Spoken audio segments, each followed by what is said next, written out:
बहुत सारी ऐसी महिलाएं हैं जो कि शादी के बाद से वो अपने औलाद और संतान के चक्कर में काफ़ी परेशान हैं, और इन्हीं सब समस्याओं से छुटकारा दिलाने के लिए एक काफ़ी जानी मानी प्रसिद्ध महिला स्त्री एवं प्रसूति रोग विशेषज्ञ डॉक्टर साहिबा का परिचय मैं कराना चाहूँगा, जो यहाँ पर उपलब्ध है। सबसे पहले मैं बताना चाहूँगा कि जिस स्थान पर इनका आगमन हुआ है, सिवान के सुप्रसिद्ध सर्जन हैं डॉक्टर अन्नू बाबू। सबसे पहले मैम का स्वागत करेंगे और जानना चाहेंगे कि मैम आपके द्वारा एक बहुत ही शानदार पहल किया गया है, तो क्या कुछ कहना चाहेंगी? कितने दिनों से आप यहाँ पर अपना बहुमूल्य समय दे रही हैं? नमस्कार, मैं डॉक्टर शशि बाला, डायरेक्टर अवेटा आईवीएफ पटना। आज आई हूँ सिवान में क्योंकि और मैं यहाँ पिछले 4 साल से आ रही हूँ, अप्रॉक्सीमेटली 6 मंथ्स या 1 साल के इंटरवल पे मैं आती हूँ। जी बिल्कुल। एक्चुअली ये जो निसंतानता है ये पिछले कई वर्षों में महामारी की तरह बढ़ी है जी, और अनफॉर्चुनेटली इसका इलाज थोड़ा कॉस्टली होता है। हाँ। तो बहुत सारे लोग इसको अफोर्ड नहीं कर पाते हैं। इसी उद्देश्य से हम लोग ये कैंप पेरीफेरी में लगाते हैं कि ताकि वैसे लोग जिनको जो फाइनेंशियली से अफोर्ड नहीं कर सकते हैं उनको कैंप के मदद से उनको हम लोग फाइनेंशियली हेल्प करें और उन्हें भी संतान प्राप्ति का मतलब उनको सुख हम लोग दे सकें। बिल्कुल। तो देखिए, मैं बताना चाहूँगा कि डॉक्टर शशि बाला को इस क्षेत्र में विशेष अनुभव हासिल है, महारत हासिल है, और यही वजह है कि इनके द्वारा बहुत सारे घरों में आज किलकारियाँ गुजर रही हैं और संतान औलाद वहाँ जन्म लिए हैं। बहुत सारे माता पिता तो निराश हो गए थे और अपनी ज़िंदगी का संघर्ष और जंग बिल्कुल हार चुके थे। उनको अब भरोसा और विश्वास नहीं था कि मैं अब माँ बनूंगा या मैं पिता बनूंगा, लेकिन डॉक्टर शशि बाला ने करके दिखाया है, चूँकि इनको अपने कर्म पर भरोसा है। मैडम, आप बहुत ही समर्पित होकर के बहुत ही निष्ठा से अपने दायित्व का निर्वहन करती रही हैं। तो सिवान, छपरा, गोपालगंज, सारण का जो इलाका है ये बहुत बड़ा इलाका है। बहुत सारी महिलाएं हैं जो कि आपके पास आना चाहती हैं, दिखाना चाहती हैं। डॉक्टर अन्नू बाबू जो सुप्रसिद्ध सर्जन हैं, उनके पहल से प्रयास से यहाँ पर आप अपना समय भी दे रही हैं। कैसा लग रहा है जी? हाँ, बहुत ही अच्छा। डॉक्टर अन्नू बाबू सर हमारे सीनियर हैं पीएमसीएच से ही, और इनका सिर्फ मेरा ही नहीं, उनका ये पहल और भी ब्रांचेस में सब स्पेशलिटी सुपर स्पेशलिटीज़ में होता है। वो उनका एक अंदर से सब जनता को, सिवान की जनता को मदद करने की उनकी एक चाह मैं देखती हूँ। तो जैसे ही मैंने उन्हें कांटेक्ट किया कि सब मैं आना चाहती हूँ, तो उन्होंने बहुत ही सहर्ष दिल से स्वागत किया और हम लोग पिछले 4 साल से यहाँ पर लगातार सेवा दे रहे हैं। जी मैम, एक सवाल आपसे, चूंकि बहुत सारी महिलाएं हैं जो कि बड़े बड़े अस्पतालों में, बड़े शहरों में गई हैं और इस उम्मीद में कि उन्हें जो है संतान होगा, औलाद होगा, बच्चे पैदा हो जाएंगे, लेकिन उन्हें कामयाबी नहीं मिल पा रही है। तो क्या मैं आपसे ये जानना जरूर चाहूँगा कि उनके लिए क्या कुछ मैसेज देंगे कि ताकि एक बार आपसे भी जाकर के वो संपर्क करें? देखिए, निसंतानता एक इसे किसी टैबू की तरह नहीं लें, इसे एक मेडिकल कंडीशन की तरह लें जिसका कि इलाज संभव है। मैं बस इतना कहना चाहूँगी वो सारे चाइल्डलेस लोगों से जिन्हें संतान नहीं है कि ऐसा कोई दंपति नहीं है जिसको संतान नहीं हो सकता है। आपको सही तरीके से इवैल्यूएट कराने की ज़रूरत होती है और वैसे सेंटर्स पे जाने होते हैं जहाँ पे हर तरह का इलाज संभव हो और एक छत के नीचे संभव हो, ताकि आपका खर्च, आपकी परेशानी सब बचे और आपको पहले ही कोशिश में सफलता मिले। मैं जैसे एक एग्जांपल के तौर पे मैं बताना चाहूँगी, बहुत सारे पेशेंट्स आते हैं एजूस्पर्मिया लेकर के कि जिनके शुक्राणु नील होते हैं। अब उन्हें लगता है उनकी दुनिया खत्म, they don't have other option. तो मैं बार बार सबको बताती हूँ कि ऐसा नहीं है। एजूस्पर्मिया वाले के जो पेशेंट्स हैं जिनके हस्बैंड को एजूस्पर्मिया है, वो लोगों को भी अपनी संतान हो सकती है, पर उन्हें ये जानकारी रहेगी कि हाँ, वो शुक्राणु को हम लोग वापस रिट्रीव कर सकते हैं माइक्रोटीजी या फिर माइक्रोटीजा या नॉर्मल टीजा के प्रोसेस से। उसके लिए अलग से सर्जन होते हैं। तो मैं ये आपके माध्यम से पूरी सिवान की जनता को ये इन्फॉर्मेशन देना चाहूँगी कि हम लोग अवेटा आईवीएफ सेंटर पटना एक ऐसा समर्पित सेंटर है जहाँ पे वर्ल्ड क्लास आईवीएफ लैब है, बहुत ही अपडेटेड एडवांस टेक्निक्स हैं, इक्विपमेंट्स हैं, और हम लोग हर तरह का केस हैंडल करते हैं। और एक बहुत ही जिम्मेदारी पूर्वक मैं ये स्टेटमेंट दे रही हूँ कि ऐसा कोई दंपति नहीं है जिसे संतान नहीं हो सकती है।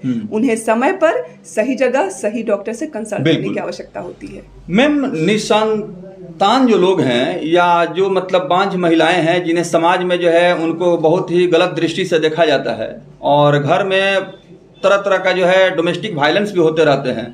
अगर कोई माँ जो है कोई महिला माँ नहीं बन पाती है तो उसको जो है समाज का अलग अलग मतलब जो है बातों का शिकार होना पड़ता है, उसे ह्यूमिलिएट किया जाता है, अपमानित किया जाता है। तो कहीं ना कहीं उनके अंदर जो है हीन भावना उत्पन्न होती है और मन ही मन जो है कुछ इस तरह के डिप्रेशन में चली जाती हैं। कभी कभी तो काफ़ी जो है हृदय विदारक घटनाएं भी घट जाती हैं। तो इस तरह की चीज़ें जो है काफ़ी लोगों को परेशान करती हैं। तो क्या कहेंगी? आपने कहा कि मतलब हमारे पास इस तरह की व्यवस्था है और आपकी जो टीम है बहुत ही विश्वसनीय टीम है। बिल्कुल जी। देखिए, ये भी एक बहुत ही इम्पोर्टेंट मैसेज है कि अगर हम रीसेंट रिसर्च की बात करें तो ये आया है कि लगभग 50% केसेस में मेल भी इक्वली रिस्पॉन्सिबल होते हैं उस इनफर्टिलिटी के लिए। अगर किसी भी कपल को बच्चा नहीं हो रहा है तो 50% रिस्पॉन्सिबल उनके मेल पार्टनर होते हैं। और इस चीज़ को हर हस्बैंड को इस बात को समझना चाहिए, अपनी पत्नी को प्रताड़ित नहीं करना चाहिए। पहले आप लोग अपना इवैल्यूएशन कराइए। अगर कोई भी हेल्दी पति पत्नी 1 साल तक साथ रह रहे हैं, कॉन्ट्रासेप्शन का कुछ यूज़ नहीं कर रहे हैं और बहुत ही ईमानदारी से प्रेगनेंसी के लिए प्लान कर रहे हैं और 1 साल तक नहीं हो पाया है, या किसी दंपति जिनकी उम्र 35 साल से ज़्यादा है, उन्हें हम लोग 6 मंथ्स का ही टाइम देते हैं। अगर आपको कंसीव करने में दिक्कत आ रही है तो प्लीज़ आप सही विशेषज्ञ को समय पर कंसल्ट करें। दूसरी बात, हम लोग बहुत ज़्यादा ये जेंडर इक्वालिटी की बात करते हैं, महिला पुरुष डिफरेंसेस। तो एक बायोलॉजिकल मेजर डिफरेंस भगवान ने भी महिलाओं में बनाई है। देखो, महिलाओं में जो गोल्डन फर्टिलिटी पीरियड होता है वो 23 से 29 साल होता है। अभी करियर, पढ़ाई या और डिफरेंट कारणों से बहुत लोग शादी लेट से करते हैं। तो जैसे ही महिलाओं की उम्र 35 साल से ज़्यादा होती है उनके अंडे खत्म होने लगते हैं, पर पुरुषों के साथ ऐसा नहीं है। तो महिलाओं को भी ये सजग रहना होगा कि हमारा जो अंडा है वो समय के साथ खराब होगा।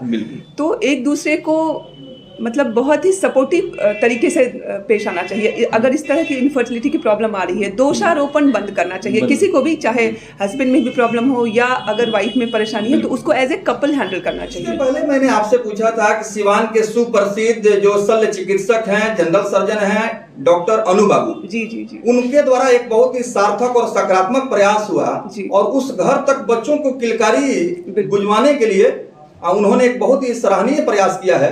तो इनके लिए क्या कुछ कहें? बिल्कुल, डॉक्टर अन्नू बाबू सर हमारे रेस्पेक्टेड सीनियर हैं, हमारे पीएमसीएच के ही सीनियर हैं, बहुत ही अच्छे सपोर्टिव सीनियर शुरू से रहे हैं। और जब हम लोग, मुझे लगता है 2019 में सर को जब हमने पहली बार कंसल्ट किया, कांटेक्ट किया, तो ये बहुत ही सहर्ष उन्होंने स्वागत किया और बोला बहुत ही अच्छा इनिशिएटिव है, मेरा सपोर्ट हमेशा रहेगा। और तब से पिछले लास्ट 4 साल से लगातार इनका सपोर्ट बना हुआ है और इनकी मदद से ही मैं सिवान में ये सेवा दे पा रही हूँ। तो आप देख रहे थे, मैं इसके लिए बहुत ही thank you so much boss. तो आप देख रहे थे कि डॉक्टर शशि बाला जो कि मीडिया कर्मियों से मुखातिब थी, उन्होंने मीडिया कर्मियों को संबोधित किया और आज के समय में जिस तरह से निसंतानता को लेकर के, बांझपन को लेकर के हमारे समाज में महिलाओं के ऊपर दोषारोपण हो रहा है और एक मानसिकता जो है बन गई है कि महिलाएं इसके लिए जिम्मेवार हैं। इन्होंने स्पष्ट रूप से कहा कि सिर्फ महिलाओं को दोषी ठहराना उचित नहीं है, कहीं न कहीं मेडिकल जो इन्वेस्टिगेशन होते हैं उसके बाद ही कुछ कहना सही होता है। इसमें 50% पुरुष भी इसके लिए जो है कारण बनते हैं। सबसे पहले सर स्वागत है आपका। डॉक्टर अनु बाबू से अनुरोध करेंगे जी। सर, इस तरह का आपने प्रयास किया, एक बहुत अच्छा आपने जो है मैसेज दिया है, क्या अनुभूति हो रही है? सबसे पहले मैं आपके चैनल को धन्यवाद देता हूं कि आप पब्लिक अवेयरनेस के लिए यहाँ आए, अपना बहुमूल्य समय निकाले और पब्लिक को बता रहे हैं कि आज का क्या क्या मेडिकल फैसिलिटी सिवान में अवेलेबल है। इसके पहले भी डॉक्टर शशि बाला का हम लोगों ने कैंप किया है। ये शशि बाला का 4था कैंप है। ये बिहार की जानी मानी और प्रसिद्ध जो है बांझपन रोग और IVF एक्सपर्ट हैं और इनका सेंटर अविटा IVF पटना में है। अभी तक सिवान के 10 से अधिक मरीज इनसे बेनिफिटेड हो चुके हैं और कैंप में ये आती हैं। तो ये तो खर्चीला इलाज है, तो जो भी मरीज जाता है उसको इकोनॉमिक भी बहुत ये मदद करती हैं और मेरा प्रयास रहेगा कि सिवान में इनका और जो है जो आने का जो वो है फ्रीक्वेंसी जो है उसको बढ़ाया जाए। सर, ऐसे तो सिवान में बहुत सारे डॉक्टर्स हैं, नर्सिंग होम है, हॉस्पिटल्स हैं, लेकिन बांझपन को लेकर के, निसंतानता को लेकर के बहुत कम लोग पहल और प्रयास करते हैं। तो डॉक्टर अनु बाबू ने जो एक बीड़ा उठाया है, ये कदम बढ़ाया है, तो कहीं न कहीं आपको एक प्रेरणा मिला होगा। कैसे आपके दिल में ख्याल आया कि इस तरह का वर्क होना चाहिए? नहीं, हम लोग तो डेली सुबह से शाम तक 50 मरीज से मिलते हैं, अपने बीमारी के लिए मिलते हैं, लेकिन मरीज से बात करते हैं कि उसका क्या लाइफ स्टाइल चल रहा है, उसका क्या फैमिली चल रहा है। तो उसमें आप देखते हैं कि चाइल्ड नहीं होना एक बहुत बड़ा स्ट्रेस है, मेंटल स्ट्रेस है, सोशल रिजेक्शन हो जाता है फीमेल का, तो वो हम लोग देखते हैं कि नहीं ये बीमारी तो बहुत है।